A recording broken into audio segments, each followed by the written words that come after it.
శ్రోతలకు నమస్కారం. పురాణ పురుషుడు కార్యక్రమమునకు స్వాగతం.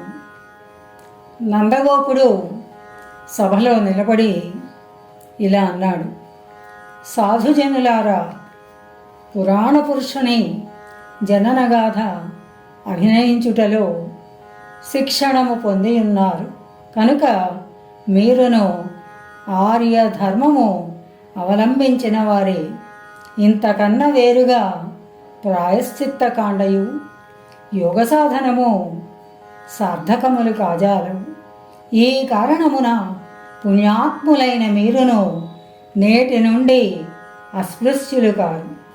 ఈ వేదిక పైననే మీ కళాకౌశలము చూపి మమ్ము ఆనందింపచేయవలెను. ఆ పలుకులు ఆలకించి వారందరూ మహాప్రసాదమని ఉప్పొంగిపోయారు.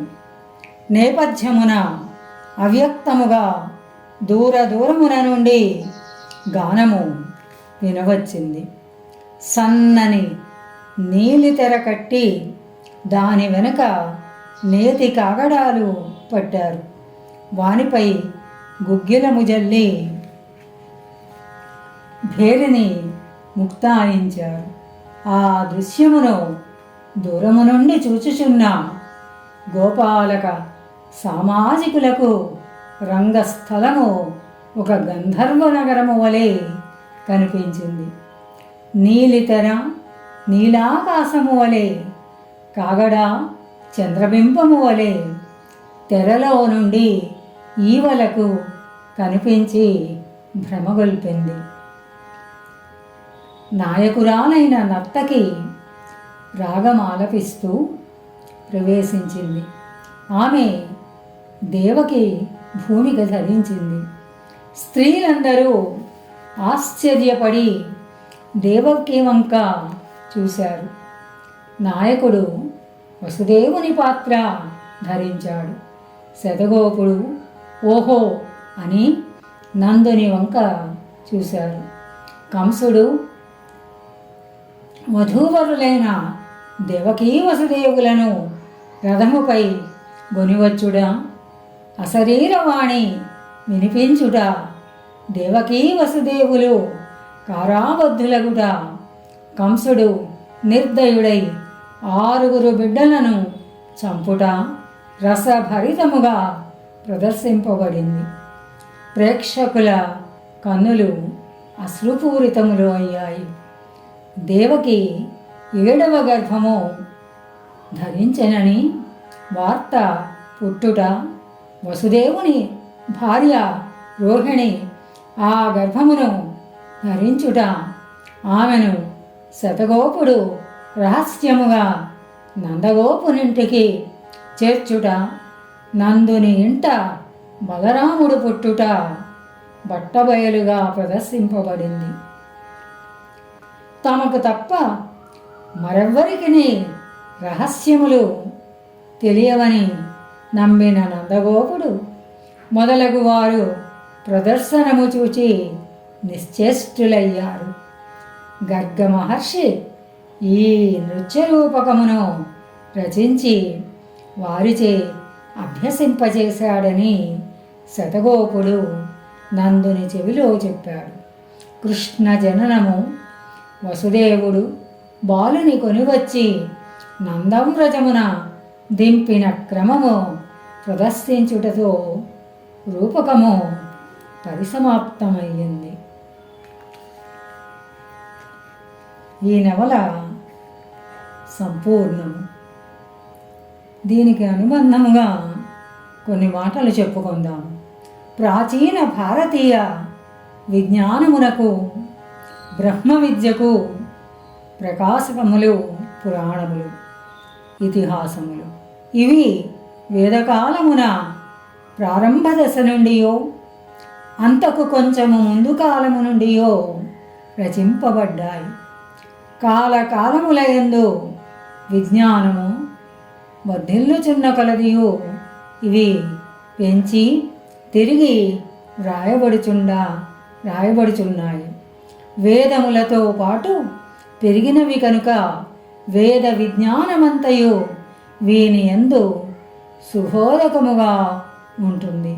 అంతేగాక వేద వాంగ్మయమును దర్శించిన ఋషుల సంప్రదాయములు, వారి కుటుంబములలోని సన్నివేశములు, వంశవృక్షములు తరతరములుగా కూర్పు చేసి రక్షింపబడ్డాయి.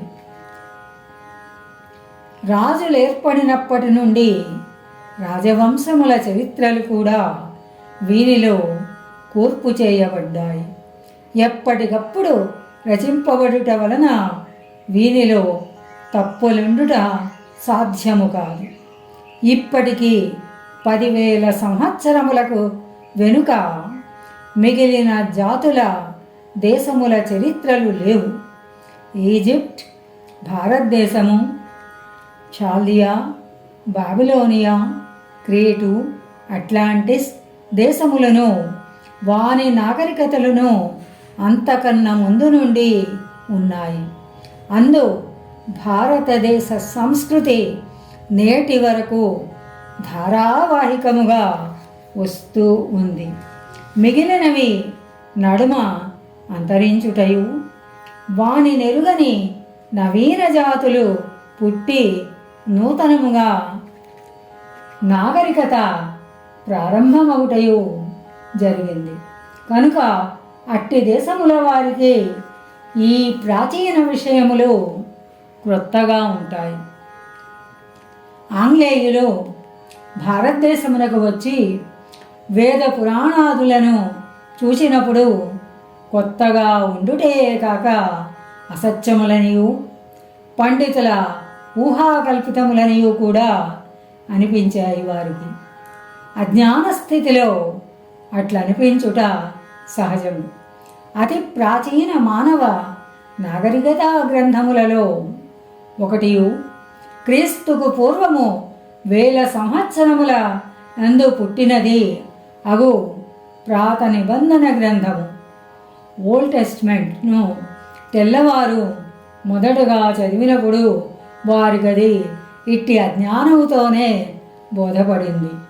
నేటికిని అది క్రైస్తవ గ్రంథమని పొరపడువారు ఉన్నారు. ఈ పరిమిత జ్ఞానముతోనే వారు ఆ గ్రంథమును దిద్ది అనువదించుకొనుటలో ఈ భూమి ఆకాశాదుల సృష్టి క్రీస్తుకు పూర్వము 4004 సంవత్సరమున పుట్టినదని రచించారు. ఇది నవీన శాస్త్రముతో కానీ ప్రాచీన జాతుల వేద గ్రంథములతో కానీ సరిపడదు. సృష్ట్యాది సంవత్సరముల సంఖ్య పురాణముల గణనములతోనూ పంచాగ్న గణితముతోనూ నవీన శాస్త్రకారులతోనూ నేచురల్ ఫిలాసఫర్స్ విప్రపత్తి లేకుండా సరిపోతూ ఉంది. సీక్రెట్ డాక్ట్రిన్ అను గ్రంథమున how old is the universe అను అధ్యాయము ఉంది. పురాణములలో నరజాతి చరిత్ర సమగ్రముగా ఉంది. కాలకాలములయందును పెరుగుచున్న విజ్ఞానమును చేర్చి తిరుగా వ్రాయబడిన పురాణేతిహాసములలో వ్యాసుని కాలమున చేయబడిన కూర్పు చిట్ట చివరిది. అది దాదాపు క్రీస్తుకు పూర్వము 3500 సంవత్సరముల ప్రాంతము నుండి 300 సంవత్సరముల పాటు జరిగినది. స్వస్తి సశేషం.